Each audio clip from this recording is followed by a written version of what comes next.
ওমা, বল। আজ সকালে কি কি টিফিন নিয়ে বসলে?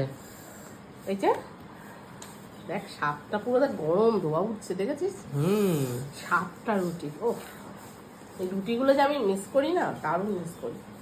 আর এই যে এক বাটি চচ্চড়ি নিয়ে বসেছি, আলু দিয়ে বাটি চচ্চড়ি, ঠিক আছে? আর তো খেয়ে নি, একটু জানিস সহ্য হচ্ছে না, বলবো পরে, আগে একটু খেয়ে দেখিয়ে নি।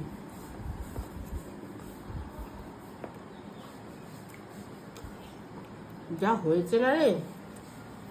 এবার একটু বলো, খেলা তো একটু বলো কি কি করেছো। যারা একটু ফেলি, সহ্য হচ্ছে না, এই তরকারিটা দেখে আমি আর লোক সামলাতে পারছি না।